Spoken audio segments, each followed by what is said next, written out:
natin, ano pa rin yung katawan, no? Kitang-kita pa din. Yung bro, kamusta bro? Okay naman, mas namotivate ako ngayon kasi talagang yung suporta ng mga fans natin ay umiinit. Kaya thank you po. Yun, salamat guys. At yun, bro, ngayon kasi madami nagre-request. Kasi madami nagtatanong kung ano daw ba ang plano mo kay Joy. Kay Joy. Kay Joy. Ito plano ko lang naman to. Iba rin naman kung may sarili siyang plano. Pero siyempre, bilang manager niya, plano ko sa kanya, siyempre, option 1 is yung suporta siyang makapagtapos ng kanyang pag-aaral. And ang gusto ko nga sa kanya, ang parang nakikita ko sa kanya na kumbaga pumapasok sa vision ko is yung makita ko siyang nurse sa ibang bansa. Sa USA, parang gano'n. Parang nakikita ko siyang bagay sa kanya mag-abroad yung magiging nurse sa ibang bansa. Diba? Tama. Kasi si Joy, kahit saan madalhin si Joy, kaya niyang mag-adapt agad. Kasi matalino si Joy, masipag, English, magaling siya sa English. Diba? So, yun yung una ko nakikita sa kanya, na pag naging successful siya sa pagiging nurse niya, pag pinurso niya yun, pwede siyang makapag-abroad, maging nurse sa ibang bansa. Bagay na bagay sa kanya bro. Bagay na bagay. Lalo na pag sa ibang bansa talaga, kaya yun ni Joy talaga. Tapos yun nga, yung sahod is sobrang lang. Mas maganda yung triple A pagkapating yung sahod dito sa Pilipinas. Yun yung option ng A mo. Yun yung pinaka-ano natin sa kanya. Option 2 naman, pwedeng kung di man mangyari yung kung magbago ng isip si Joy, kung sakaling yun, ito, pwedeng mangyari din to bawa, naging sila ni Papa Dan. Diba? Hindi pa payag si Dan na mag-abroad si Joy. Ayaw nila ng LDR. Kasi malayo, magkalayo. Clean yun si Kalingap Dan, clean yun. Ang mangyayari, baka kung pwedeng mag-nurse na lang si Joy dito sa Pilipinas, dito sa Daet, o kahit saan man, basta magkasama yung dalawa. Habang si Dan naman is nag-vlog, nag-scout, charity. Yun yung pwedeng option B. Maging sila, di ba? Tama. Pwedeng i-pursue pa rin yung Joy yung pag-nurse, pero dito sa Pilipinas. Pero si parang bahala na sa kanya, si Kalingap Dan na. Oo, sila nang bahala. Sila nang bahala. At option 3 bro? Option 3 naman, natin is, magsasama-sama na lang siya kay Dan sa pag-vlog. Di parang may plano ka din bro na maging gagawa ng YouTube channel si Joy? Yun. May plano mo din talaga? Plano ko rin yun. Magkaka-YouTube channel din pala si Joy. Kasi di pa pwede kay Joy kasi nursing siya. Sobrang kailangan mo ng oras dyan para mag-aral, mag-review, mag-isa. Di ka pwedeng magpapetis-petis dyan. Dapat nakafocus ka talaga. Kaya di pwedeng mag-vlog.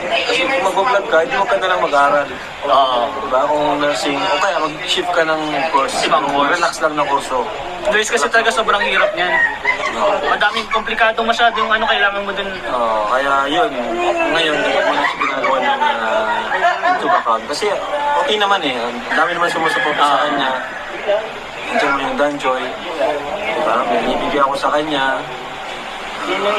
Minsan, ang binibigay ko sa kanya, kada vlog. Minsan, ilang vlog kami sa isang month. Minsan, 3, 2. So, magkano rin yung maipon niya. Maliban doon, may mga sponsor pa. Hindi naman kailangan mag-vlog pa, di ba? Darating ang time na makapag-vlog din si Joy. At nasa sa kanya naman yun kung kailan. Nice. At bro, meron kasi akong ang Team A1 bro, may tanong sa'yo. Solid Dan Joy kasi yung Team A1 na yun. May tanong siya sa'yo, wait lang, titinan ko lang bro Ang tanong nila bro,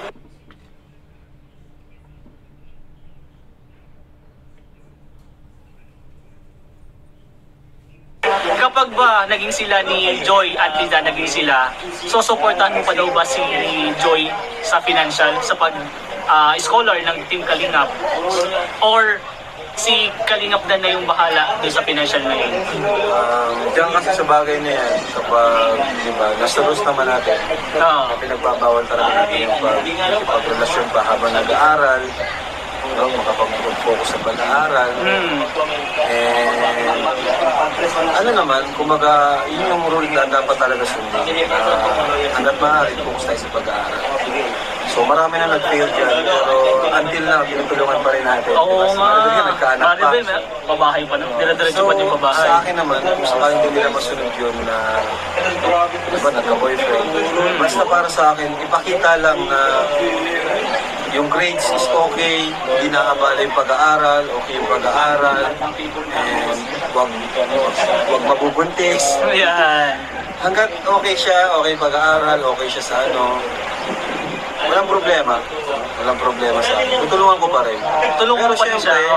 Ano na yun? Kumbaga, saka dapat, maging open pa rin sa akin. Ano man, kung ano, may boyfriend na, or ano, diligaw, mas okay pa rin sa akin. Kasi sa iba ko malalaman. Kasi ang pinaka mawawala dyan is yung trust. Totoo. Yun yung trust, di ba? Kaya din ako na disappoint kapag yung nawawala yung tiwala. Sa ibang ko malalaman. Kasi kung sakali man nalaman ko, agad sinabi sa akin, mas medyo medyo kampante ako, at least di nagsisinungaling. Kaysa sa ibang mo pa marinig na may gano'n nga.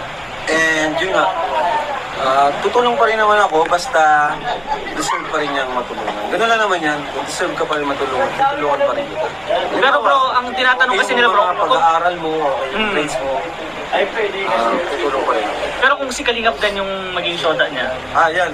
So, kung si Dan naman yung maging, kung naging sila ni Dan, siguro, siyempre, jowa pa lang naman. Jowa pa lang naman. Jowa pa lang naman.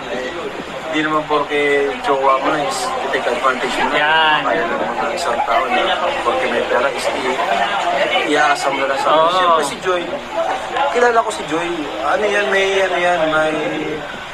tawag siya, anong term ba doon? Integrity? Integrity, parang may pinangahawakan niya na hindi yan sasama para sa pera mo. Hindi yan sasama para sa ano. So, mahiya yan na ikaw na magpaaral sa akin. Total, jowa naman kita. Hindi mo, ganun di nga. Kahit pas gusto yun ni Dan na ako na magpapaaral sa jowa naman. Pangit pa rin.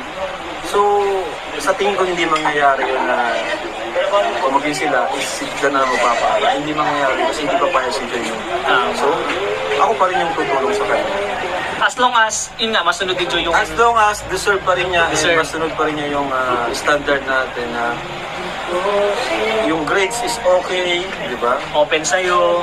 And then, walang nilihim, walang ano. Trust ang pinaka-importante. Yan. Pero sa bagay bro, si Joy kasi isa siya sa pinakamatagal na angel. Di ba? Solid Kalingap talaga siya. Yun yung naan natin. Kasi, di ba? Sa lahat naman, di ba yung tiwala yung... Oo, tiwala talaga. Tayo papasilaw sa pera. Tiwala talaga. Tiwala talaga. Nandiyan lang yan. Nandiyan lang yan. Dadating din yan. Mahirap lang ibalik. Hindi na yung mababalik talaga. Pero bro, in case lang, kung totohanin yung dalawa, okay lang sa'yo? Oo naman. Yung Dan Joy? Boto ka naman kay Joy. Ako yung magiging best man. Bro, mag-shota pa lang, di pa kakasal. Best man, noted na yan. Best man siya sa kasal ng Dan Joy. So, let's go po. Excited ako na maging matubag na si Joy. Joy Matubang. Yun. Para pag may reunion, travel, kasama na si Joy. Matubang na eh. Saka, kilala namin si Joy. Kung baga di na tayo di natin kilatisin yung tao. Oo. Ay, kilala ko na yun si Joy.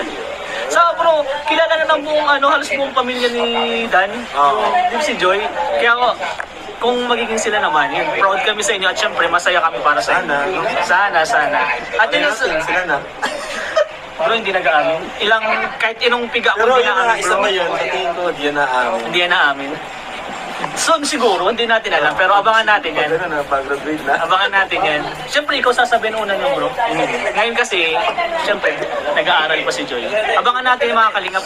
Yun ang tanong ng Team A1. Maraming salamat sa inyo sa support. Thank you, boss. Dan Joy supporters. Yun.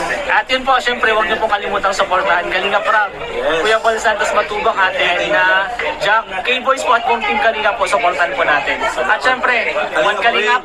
Kalingap Rain, siyempre. Bro. One Kalingap, one family. One Kalingap po. Let's go. Thank you, bro.